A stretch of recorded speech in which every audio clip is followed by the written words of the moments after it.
Este mês, numa data que se repete desde 1910 e à qual cada vez mais países foram aderindo, celebramos o Dia Internacional da Mulher. A Anitta lança sem reflexão sobre o tema deste ano, Break the Bias, e questiona-se sobre as ideias pré-concebidas ou enviesadas com que se confronta e sobre a origem e repercussão das mesmas.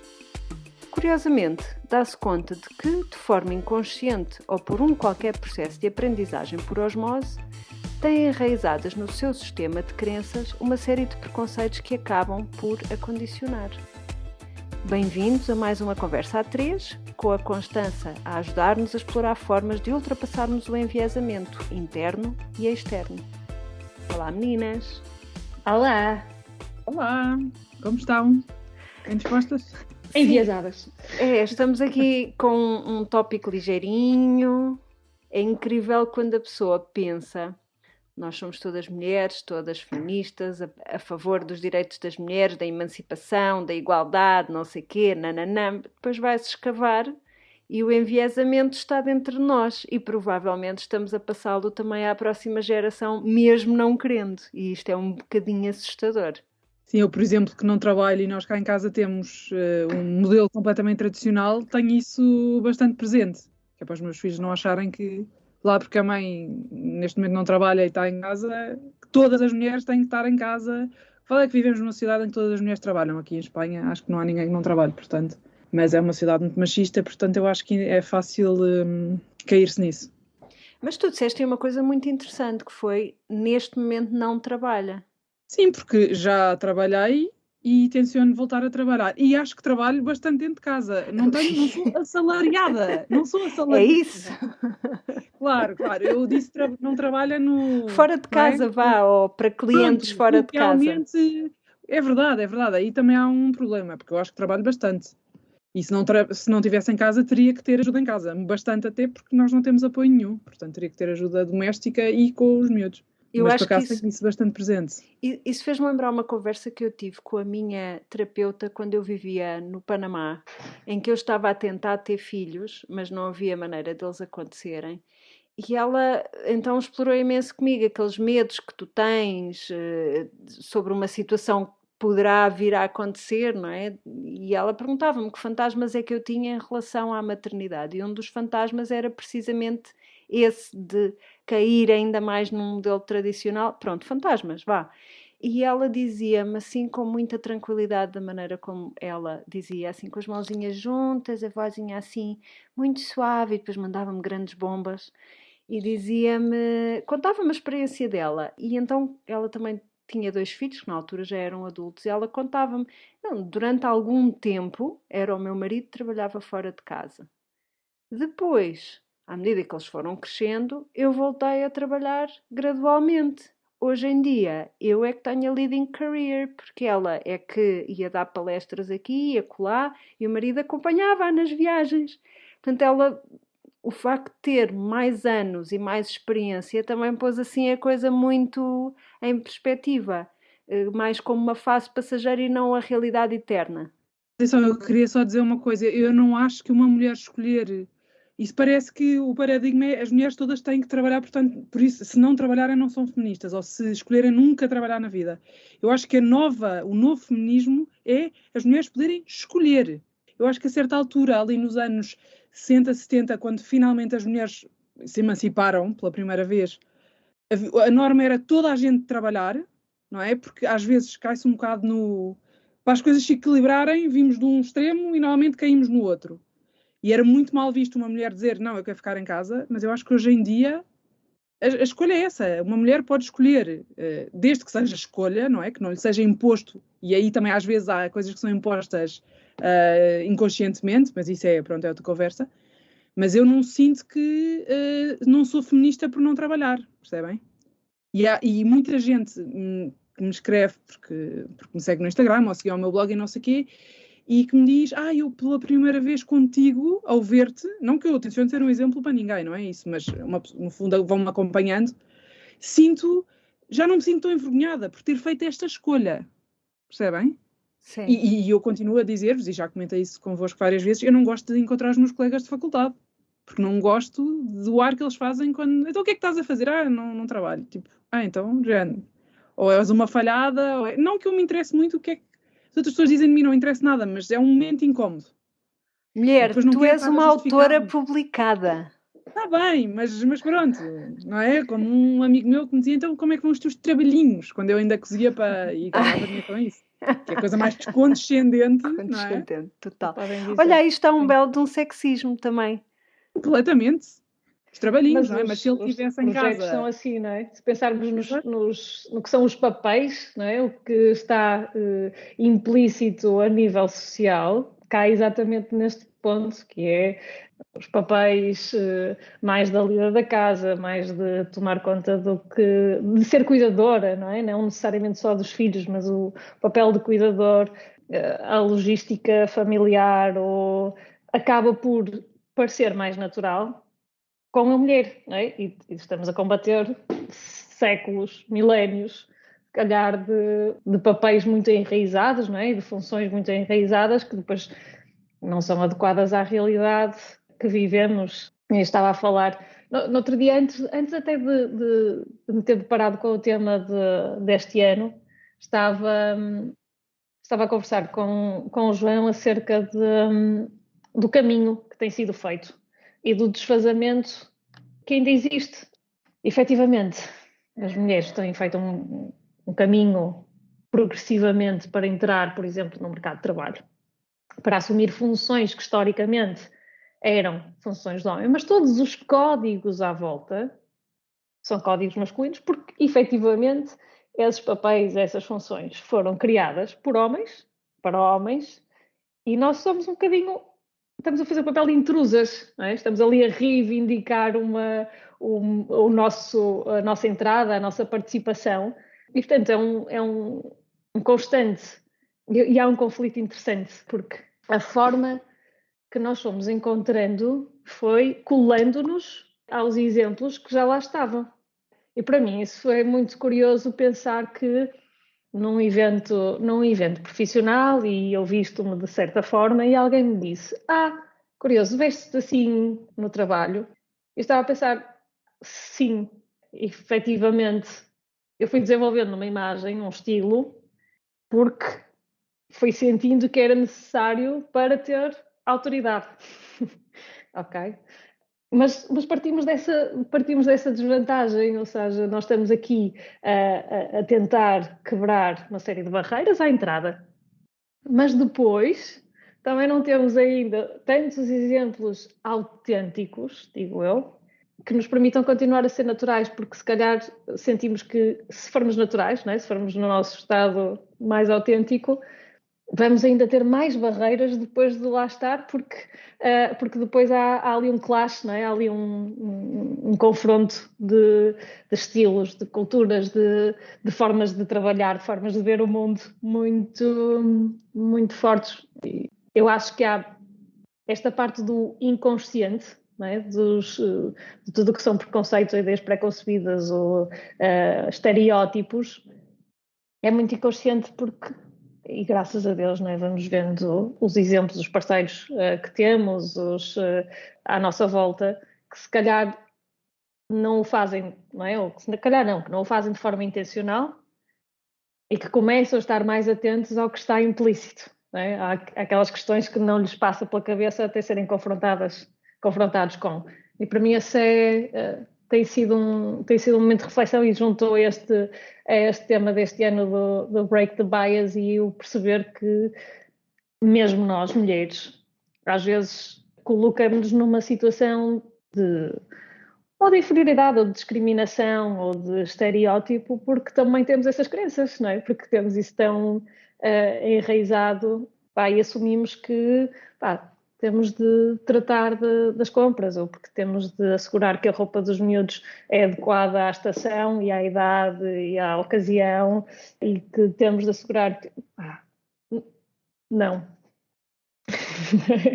Mas efetivamente fazemos-lo, não é? Assumimos, tomamos iniciativa e depois acabamos por repercutir estes ciclos viciosos. Sabes que eu estava a ouvir, portanto, essa história de nós prolongarmos e alimentarmos de forma inconsciente o ciclo vicioso, e estava a pensar, quando, Constança, tu estavas a dizer que agora era bom as mulheres terem a escolha de ficar em casa, eu pensei, as mulheres e os homens. Sem dúvida, sem dúvida. Eu isso, por exemplo, vi na Nova Zelândia.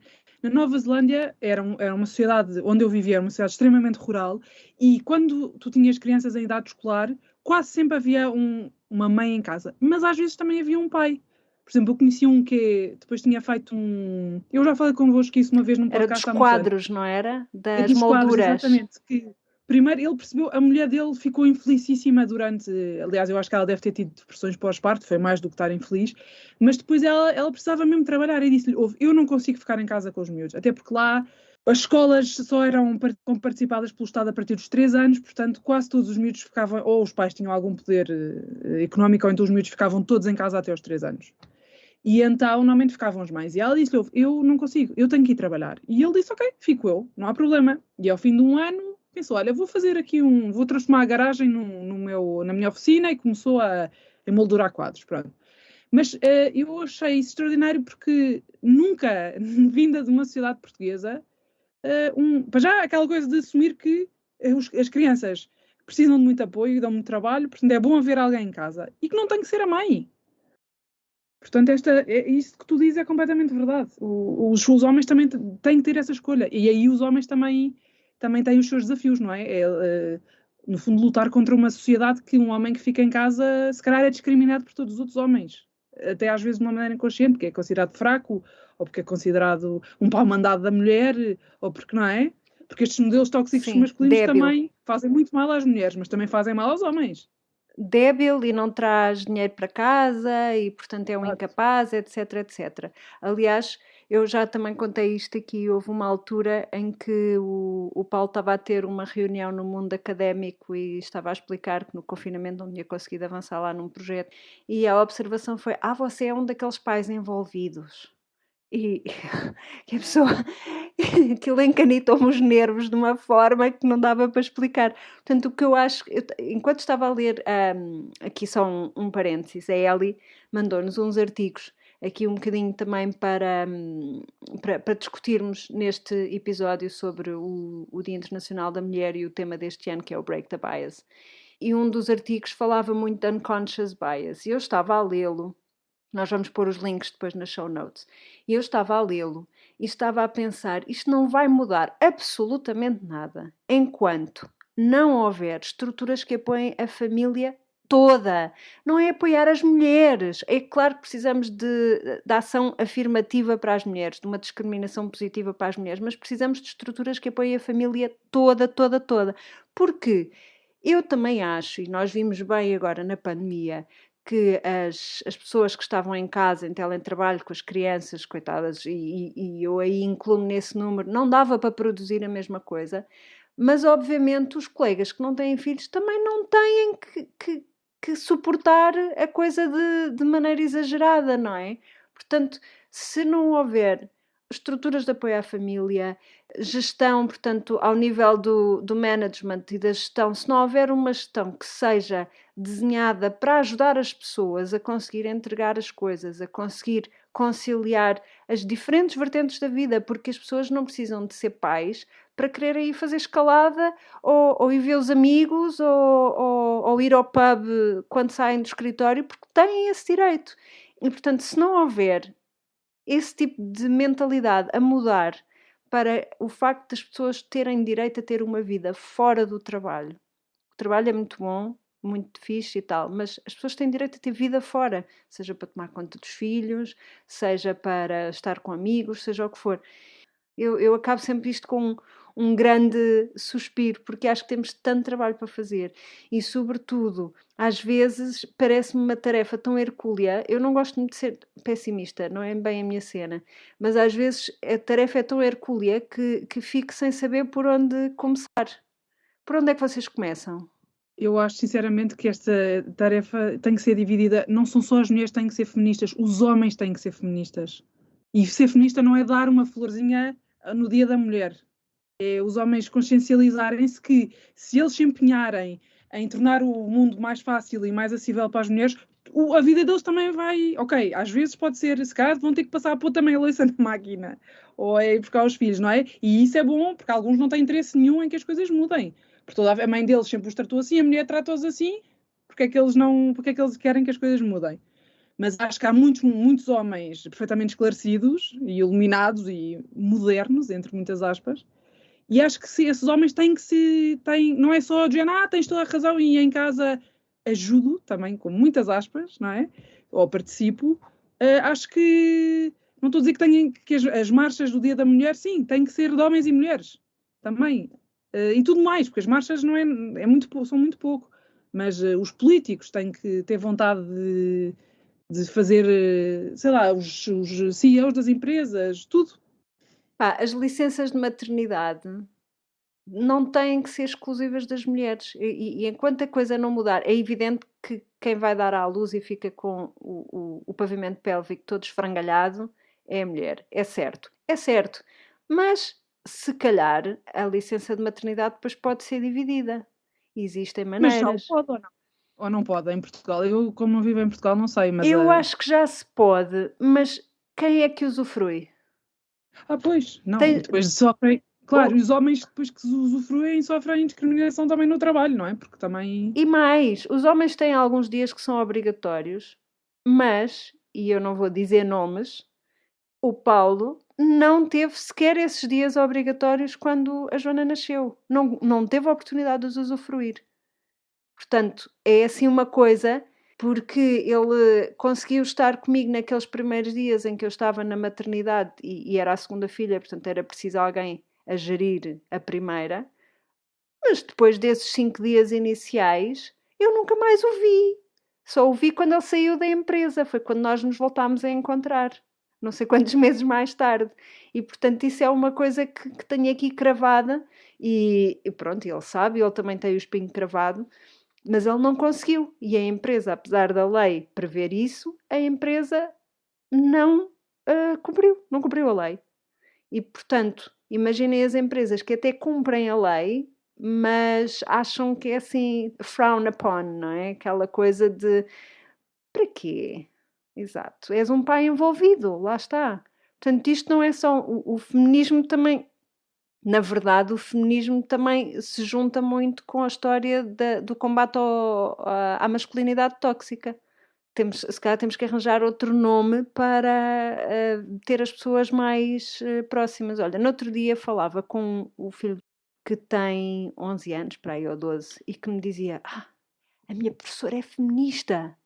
Assim, com um ar, e eu, então, mas o que é que tu achas que é o feminismo? E ele, o feminismo é as mulheres acharem que são melhores que os homens. Eu tipo, não, pera, parou, não, eu acho que tu vais descobrir que também és feminista. Então tive-lhe a perguntar, então e tu não achas que os direitos devem ser diferentes? Não, acho que os direitos devem ser iguais. Eu, pronto, estás a ver? Isso é ser feminista, não é achar que uns são melhores que os outros, é que todos devem ser iguais. Portanto, tu também és e não sabias. Mas sabes que isso dos miúdos toca para mim num ponto que é fundamental e que mostra o difícil que é combatermos o que está enraizado. Porque, apesar de já crescerem num ambiente absolutamente diferente, com outro tipo de exemplos, nós continuamos a ver, e há um projeto da Harvard que é o Implicit, e que tem as estatísticas do que são estereótipos, preconceitos, ideias preconcebidas ou discriminação. E que te mostra que desde a infância, né, desde pequeninos, que quando questionados, os miúdos já têm ideias muito definidas de papéis, não é? Nesta parte dos estereótipos já está muito presente, mesmo quando são pequeninos, e isso implica, porque estamos a falar de trabalho que não vai ser feito de um dia para o outro, nem que é só determinado por lei ou imposto, ou quer que seja. Estamos a falar de mentalidades, estamos a falar de culturas, estamos a falar de uma série de sistemas de crenças. Como é que nós temos de estar tão atentos, tão conscientes e ser tão proativos a combater isto, que se não falares, simplesmente vai estar presente, não é? Porque os miúdos estão habituados e vão ver vão achar que enfermeiros são maioritariamente mulheres e, portanto, é uma profissão feminina, que professores maioritariamente são mulheres e, portanto, é uma profissão feminina. E, portanto, quando chegam, por exemplo, não é? Quando as miúdas chegam à altura de escolher e pensamos em tecnologia, em matemática e ciências e o que quer que seja, já vêm com uma sensação, não é? Já vêm com um sentimento de trás de, pá, se calhar isto não é propriamente o meu mundo, não é? Isto. E, portanto, continuamos com isso. E, portanto, a minha questão é como é que nós quebramos esse enviesamento. É name it, não é? Nós temos de o verbalizar e temos de dizer, não, espera aí, vamos desconstruir isto desde muito tenra idade para assegurar que, pá, tenho 3 em casa que são muito ligadas à música, mas eu quero que elas sejam, que se sintam à vontade e que se sintam absolutamente capazes de lidar com, bem, de gostar de matemática e gostar de ciências e de gostar de tecnologia e de seguirem carreiras nessa área sem sentirem que são aliens, não é? Sem sentirem que estão absolutamente fora de pé ou fora das capacidades. E portanto, é um trabalho muito consciente, muito ativo, muito proativo, não é? De desconstrução e não simplesmente uma construção, não é? Eu acho que nesse aspecto é importante o papel dos role models. Eles em Inglaterra falam muito nisso. E eu digo Inglaterra porque, como lá vivi e ouvia muita rádio inglesa, por exemplo, o Woman's Hour, que é um programa muito feminista. Inclusive, tenho uma amiga que é cientista e professora na faculdade de Bristol, acho que sim, e que está sempre a ir às escolas falar aos miúdos que isto é para toda a gente, as mulheres também, e dar a cara. Eu sou uma cientista, eu sou mulher. E montes de miúdas dizem que é tão importante ver uma mulher ganhar os Jogos Olímpicos. Bem, os Jogos Olímpicos são masculinos e femininos, mas uma mulher, sei lá, aquelas coisas, dar a cara, aparecer nos cartazes como em coisas, posições que supostamente, tradicionalmente seriam masculinas, e é uma mulher que mostra que também é possível, que as mulheres também podem, e isso inconscientemente. Pronto, isso é os role models. E depois em casa é difícil, se a avó está doente e a mãe é que vai, em vez de ir, ou a nora é que vai, não é? Em vez de ir o filho, porque isso passa-se muito, mas o filho depois não sabe onde é que estão as coisas e não sabe porque a mãe fica mais cómoda se ela tiver outra mulher. Pronto, é tudo isto. E eu, nesse aspecto, como vos disse ao princípio, eu acho que, de certa forma, estou a perpetuar isto para os meus filhos. E às vezes também é muito difícil em casa, quando os homens são mais... Um casamento é uma coisa difícil. Agora não estou a falar de mim, mas às vezes até de casais que vejo à minha volta. Um casamento é difícil e há muitas tensões. E no dia a dia as pessoas não estão sempre para arranjar discussão, não é? Às vezes é mais cómodo pôr a louça na máquina ou fazer aquela máquina de roupa porque nunca vai ser feita, não é? E a pessoa não quer estar sempre nagging. Vai fazer, não sei o quê. Eu já fiz não sei o quê. Leva ao lixo. Eu própria vejo. Eu detesto pedir coisas ao Tiago. Se ele não leva o lixo, levo eu. Não é que eu acho que o homem tem que levar o lixo, não é isso, mas percebem? Isto mas é complicado. Por mim, eu não me importo que seja o Paulo a levar o lixo. Não, eu também prefiro, não é? Pronto. Mas lá está, não acho que o homem tenha que levar o lixo... Só porque é homem. E a mulher tenha que engomar a roupa porque é mulher, mas... Eu arregalei os olhos com a ideia de engomar. Pois? Mas é verdade, eu acho que também há mais formas de passarmos e de continuarmos a alimentar esse unconscious bias. Qual é o enviesamento, não é? Nós usamos em português enviesamento. Enviesamento inconsciente, não é? Assim. Algo, não é? Isso, essa ideia que não é voluntária, é um enviesamento que não é voluntário. Exato. E eu acho que uma das questões que nós até estávamos a falar sobre isso antes de ligarmos aqui o microfone, é que a própria língua alimenta uma ideia machista, não é? Portanto, ou seja, uma preponderância do masculino, digamos assim, nomeadamente nos plurais, que era uma coisa que a Constança estava a dizer. E, por exemplo, nós cá em casa somos 4, 3 são mulheres, 1 é homem.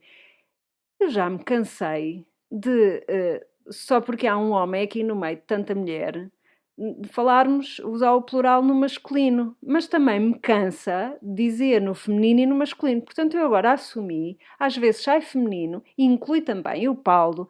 Ele não sente a sua masculinidade minimamente afetada pela questão, não sente. Mas se sentisse, opá, olha, arranja uma maneira mais prática, pronto.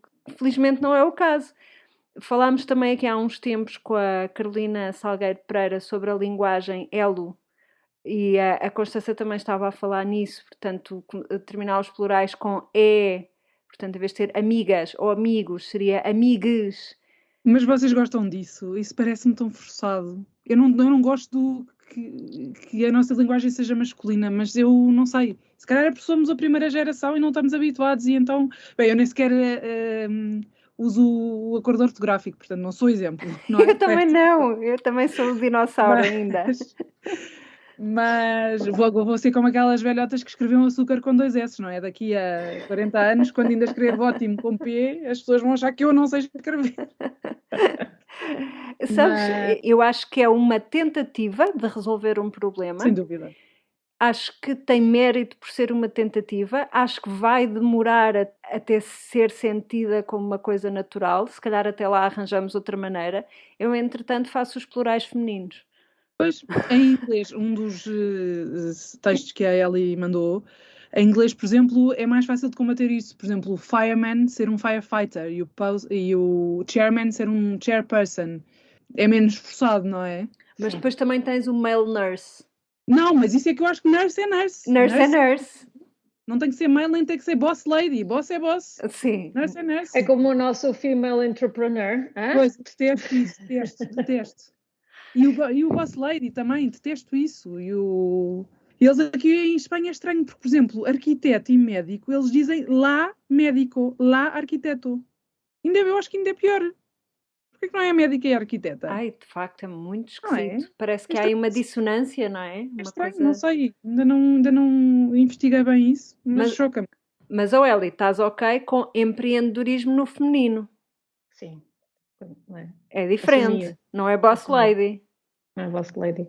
Não, mas eu entendo o ponto da Constança. Eu não sou resistente à mudança e acho que é perfeitamente natural a linguagem evoluir, ok? À medida que algumas palavras vão caindo em desuso ou que formas de escrever vão progredindo, isso não me choca. Aliás, assumo que já escrevo de acordo com o novo acordo porque foi ratificado. Mas... E entraste logo desde muito cedo no tema. Nem sei. Acho que adotaste logo. Não sei, mas acho que adotei, a partir do momento em que foi ratificado, adotei, ok? Porque acho que causa-me desconforto o forçar. Acho que naturalmente as coisas vão evoluindo e as pessoas vão ajustando e acho que me identifico com o desconforto que a Constança fala de estar aqui a forçar uma forma que não é natural, ou que eu vejo isto mais como uma, e não querendo ser negativa ou pejorativa, como uma campanha de marketing, de sensibilização, de notoriedade e para esse efeito. Acho que faz sentido porque provoca diálogo. Estamos aqui a discutir, estamos a falar sobre a questão, o que é que tem por detrás e quais são as implicações. E estamos a falar de inclusão, portanto, funciona nesse sentido. O forçar a adoção custa-me, porque acho que não é? Voltamos a impor, não é? É verdade que desde pequenos, não é? Desde que adotamos uma certa linguagem, ela foi-nos imposta pela sociedade, mas causa-me mais confusão esse lado da imposição, do forçar, a partir do momento em que está estabelecido, em termos de regras da sociedade, a sociedade decidiu, e está ratificado que há um novo acordo e que vamos escrever sobre esse novo acordo, adapto-me porque me adapto. Acho que, de uma forma consciente, tentarmos quebrar estes estereótipos faz sentido, não tem necessariamente de ser imediatamente numa mudança da linguagem ou encontrar uma linguagem nova, mas temos recursos, não é? Quer dizer, principalmente em português temos tantos recursos para falar e para ser inclusivos e para quebrar estereótipos que acho que faz sentido o diálogo, acho que faz sentido consciencializar, mas sim, mas depois também tem um lado de velho do Restelo comigo. Olhem, falando ainda de um dos artigos que a Ellie nos mandou, que fazia o levantamento de algumas campanhas que tinham sido feitas neste âmbito do Break the Bias, houve uma campanha que me chamou especial atenção por ser um assunto maioritariamente calado E se calhar também por ser um assunto que talvez até me esteja mais próximo a mim do que a vocês. Tenho mais alguns anos do que vocês. A campanha era de uma agência, acho que de publicidade, era uma campanha interna de formação para os empregados sobre, estão preparadas, a menopausa. Sim, a Constança está-me a fazer sinais. Um dos últimos grandes tabus, não é? Da sociedade. Não há informação, É impressionante. ninguém fala no Se os tema. homens tivessem a menopausa, já estava tudo, já havia montes de medicamentos, já se falava. Acho Pá, mesmo. É certo? incrível. Eu agora que fiz 40 anos e que, não é? Os próximos 10 anos vão ser a perimenopausa e depois menopausa e estou final. Mas, quer dizer, nem pensava nisso antes. Porque não se fala. Porque não se fala. Se fala e esse também é todo aquilo que as mulheres mais velhas, com mais 40, 45, dizem que se tornam invisíveis, não é? Mas tornam-se invisíveis até no médico. Vais ao médico e dizes, estou-me a sentir mal, depois é a menopausa. Na sua idade. Acabou-se. Não há nada a fazer. Estão invisíveis até nesse aspecto de saúde. O que eu achei mais engraçado, quer dizer, não foi o que eu achei mais engraçado, o que me chamou mais a atenção dentro de todas aquelas campanhas foi esta sobre a menopausa. Esta, pronto, ponto número 1. Esse vídeo, nós vamos pôr os links nas show notes, mas nesse vídeo aparecem pessoas diferentes que tiveram a menopausa por razões diferentes. E uma das pessoas que tem a menopausa é uma mulher de 20 e poucos anos. E ela explica o porquê e explica o que é que, como é que passou a ser vista, como é que aquilo a atingiu, por exemplo. E depois outro caso, também que para mim foi, ao princípio eu não percebi, aliás, à primeira vista eu nem tinha percebido, só depois ao ouvir o texto é que eu percebi. Uma das pessoas que tem menopausa induzida é um homem trans, portanto, que era mulher e que fez o processo de transição. E ele fala imenso de quando eu comecei a tomar a testosterona, não sei o quê, e aquilo para mim, primeiro foi abrir as portas, não é? Porque obviamente o que eu imaginava era que a menopausa vinha como me há de vir a mim, como um processo natural. Mas há outras formas de se ter a menopausa. E para mim também foi muito instrutivo. E sinceramente, não é que as outras campanhas não tivessem os seus méritos, esta foi a campanha que me chamou mais a atenção. E vocês? A mim também, sem dúvida, por aquilo tudo que disse, que me preocupa-me bastante essa invisibilidade das mulheres e o facto, por exemplo, que eles chamam, não sei se chamam violência médica, mas não sei se é quase invisibilidade médica também. Também já está estudado que uma mulher, agora não tanto em relação à menopausa, mas que uma mulher vai ao médico de família, queixa-se de uma dor e não tem a mesma resposta que um homem que se queixa da mesma dor. E para além disso, as mulheres têm uma tolerância muito maior à dor que os homens. Portanto, a dor ainda é maior do que aquela do homem, não é? Isso, como tenho tido uns problemas chatos de saúde nos últimos anos, penso muito nisso. Eu sou uma fã, assim, incondicional de Grey's Anatomy, desde que foi lançado, portanto, há 18 anos. Cruzes. Quando pensas quem tu eras quando começaste a ver? Certo. Ainda vejo religiosamente. Mas tem sido algumas das questões interessantes. Acaba por ter, para além do que é o retratar de uma equipa de médicos num hospital, como é feita por mulheres. Shonda Rhimes? Não. Shonda Rhimes. A Shonda Land, digamos assim, que é a produtora. Eu acho que ela tem uma sensibilidade interessante para uma série de questões. A questão do gender gap, apesar de a protagonista ser uma mulher, também está presente, por exemplo, num dos episódios, toda à volta do ataque cardíaco da Miranda e do facto de ter sido dismissed, como é que se diz? De ter sido... Desvalorizado, exatamente. Porque os sintomas não são os que estão documentados, mas que se aplicam mais a pacientes masculinos. Esse marcou-me, por exemplo, porque há uma série de, não só a menopausa, mas há uma série de outras questões associadas com dor, associadas com questões ginecológicas, por exemplo, que não estão...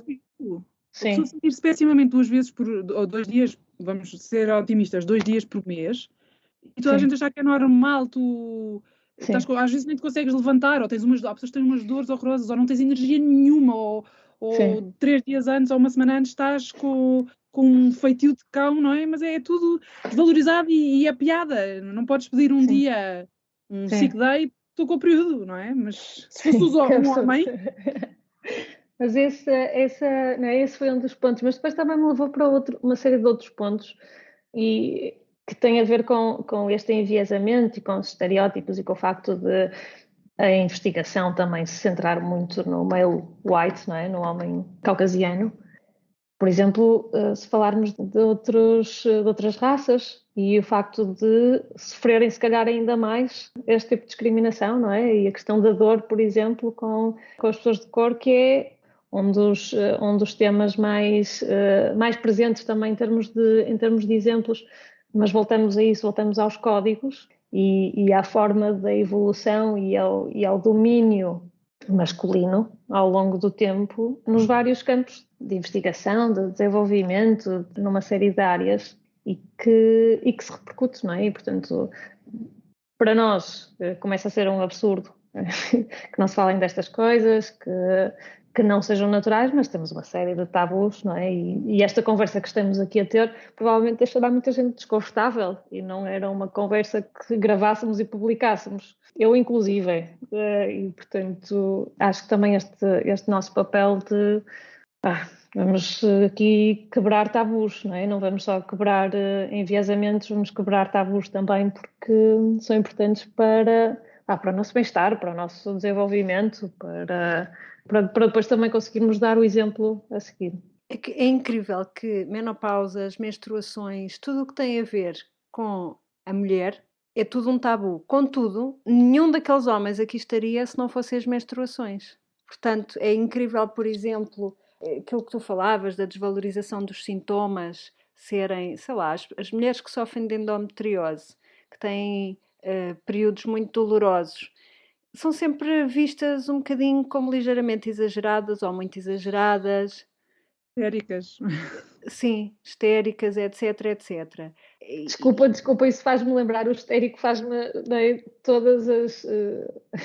dava a ler sobre esterectomias e sobre o facto de... Eu disse, mas histeria...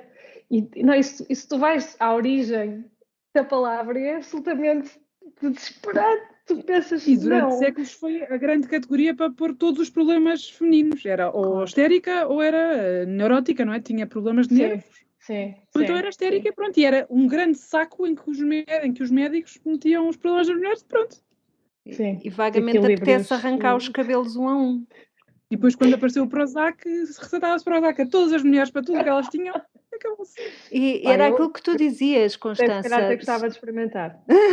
Se fosse um problema masculino, a disfunção eréctil tem milhões e milhões investidos. A endometriose é um exagero. E atenção, a disfunção eréctil não dá dores e não te deixa prostrado numa cama, ok? Não consegues perform na altura. Ok, e há alturas, não estou a dizer isso, não é só para velhos, também há homens perfeitamente jovens e isso que também... Não, deve ser uma coisa que não mata, mas mói. Vá. É isso, claro que sim, não mata, mas mói, mas bolas. Mas a endometriose mói muito. Sim. Não estou a dizer que eles não têm também direito a estudos, não é? Mas é verdade que tem sido muito mais dinheiro investido nos problemas dos homens do que das mulheres. E eu acho que os homens... Aquilo que depois as mulheres também perpetuam isto, aquela coisa de as mulheres mais velhas dizem às mais novas, gravidez não é doença, não é? Se uma mulher está assim mais, ou, ai, que coisa, tipo, tens dores de período, está bem, para a frente, vamos. Ou não se pode ter tudo. Oh, amor, não se pode ter tudo. Eu acho que tem sido muito confortável. Vai parar de ter filhos, não vai? Pois, exato. Ou aquela coisa que as mulheres mais velhas também dizem de género, mas tudo vale a pena, porque eles são tão queridos, os filhos, e tudo vale a pena. O sorriso da minha criança apaga compensa. Mas acho que tem sido muito confortável para os homens esconderem, não é? Varrerem para baixo do tapete estas condições todas femininas, a ponto de as mulheres terem vergonha, não é? Agora já não, eu acho que... Sim, são condicionadas a pensar que são assuntos menores. Exato. exato. E agora não, mas tinham vergonha de dizer que estavam com o período, ou de dizer que estavam com a menopausa. O Benfica joga em casa. Exato, ai meu Deus, sim. A história, por exemplo, muita gente que eu conheço diz chamar o período da história, porque nem nome lhe dão. Eu ontem estive a dar um workshop de tricô, um workshop de construção de chales. E estávamos a falar sobre o facto de tudo o que tem a ver com estas coisas, tipo os chamados, entre aspas, lavores femininos, serem assuntos que muitas vezes, ou a maioria das vezes, são transmitidos oralmente e existe muito pouca coisa escrita. E se nós formos pensar, podes gostar ou não gostar de tricô, está certo, não tem problema. Mas o tricô é uma manobra de engenharia, matemática, que é incrível, que se aquilo fosse ensinado nas escolas para pôr em ação certos conceitos que são super abstratos, era muito mais fácil de entendê-los. A questão é que estes assuntos que são, enfim, etiquetados de femininos, são desconsiderados e são desvalorizados, desde a endometriose ao tricô, e relegados para um segundo plano. Por outro lado, os poucos homens que gostam de tricotar também de repente se veem atirados num mundo ultra feminino e também são vistos, imediatamente são todos homossexuais, como se isso fosse um problema, não é? Mas existe quase também uma catalogação dos poucos homens que gostam de tricotar. Porquê que gostam de tricotar? Seguramente porque são gays. Pronto, mais nada. E é incrível. Mas é curioso porque a minha avó tinha 2 filhos e uma filha e ensinou todos a tricotar, isto nos anos 60. Não sei porquê, ensinou-os a todos, enfim. E eu fico também era um período de maior abertura, que é curioso, não é? Porque se pensarmos no que nos vem dos anos 60, de expansão, de experimentação, de maior liberdade de expressão, não é? Pois, mas a minha avó era uma senhora burguesa de Lisboa, não era uma pessoa... Olha, eu era hippie, não era uma hippie. Eu não sei se é por aí, mas nos anos 40 e nos anos 50, sobretudo durante o período da Segunda Guerra Mundial, havia, por um lado, um esforço de guerra nos países de origem de contribuir com peças tricotadas, mas os próprios soldados tricotavam as suas próprias meias. Mas nas prisões portuguesas os homens fazem arreolos. Pronto. É que os soldados estavam nos sítios e se não tricotassem as meias tinham frio. Claro, Portanto... claro. E também como terapia ocupacional, também lembro-me de ter visto, acho que no Victorian Albert Museum, quando houve uma grande exposição sobre quilts, sobre mantas em patchwork, várias feitas por soldados no século XIX, porque ou quando estavam em hospitais, porque era terapia ocupacional. E muitos deles, também há muitos homens ingleses que também fazem tapeçaria, tipo aquele petit point, às vezes muitos homens muito chiques, assim, das classes mais altas. Sim, o que eu acho que é aborrecido e que temos realmente que combater é achar que o pai que em casa assume, nem digo 50%, mas assume uma boa parte da responsabilidade com as tarefas domésticas e com a logística familiar, é um pai, entre aspas, envolvido. E temos que também temos que desconstruir, assumir que existe isto e desconstruir. E o homem que gosta de tricotar é porque naturalmente é gay ou tem algum problema porque adora estar entre mulheres. E, portanto, acho que é importante aquilo que tu dizias, Eli, nomear para começar a desconstruir. A propósito disso, lembrei-me, desculpa, daquela campanha também que aparecia lá no artigo que tu enviaste, do Imagina um CEO. Sim. Agora, encanitou-me... Imagina alguém a chorar no escritório. Exato. É um homem ou uma mulher? Não me dizia isso. É que a mim encanitou-me o nervo as letras pequeninas, mas eu gostei da campanha, mas chatearam-me as letras pequenas. Porque eu não vi as letras pequenas, o que é que diziam? Então, imagina um CEO, pois em letras pequenas é um homem, perguntava. Eu acho que se é para questionar, tens de perguntar, é uma mulher. Não, eu acho que isso, eu nem precisava de... Isso é dumb down, é para as pessoas, é uma explicação. Eu acho que seria um cartaz mais eficaz se fosse só imagina um CEO.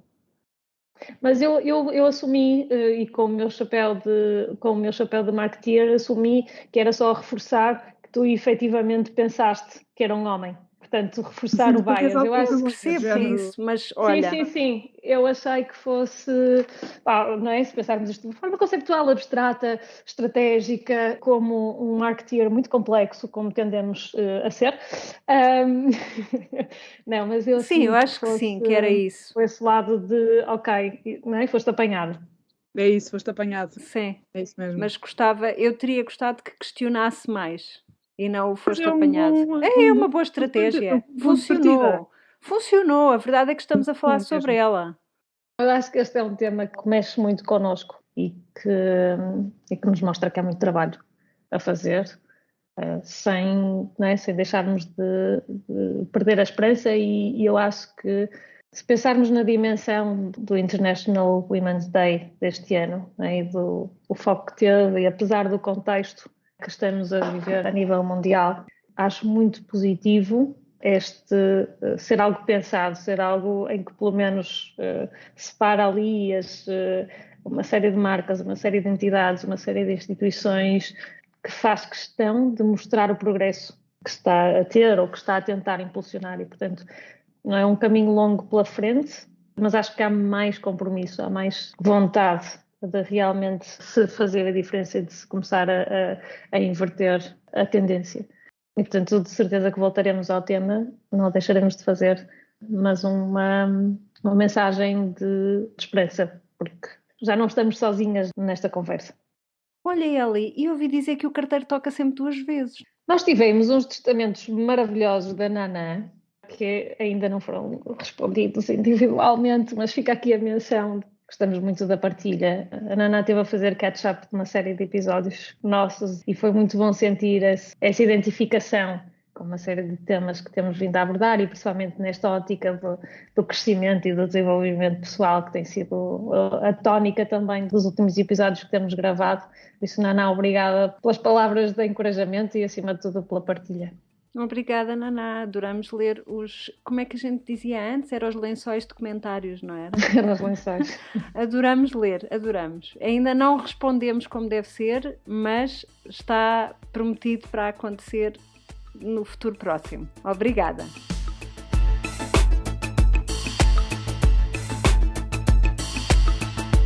A Anitta regressa ao trabalho quando bem lhe apetece e pode, idealmente a cada 2 semanas, mais coisa menos coisa, com ponto de situação nos seus projetos.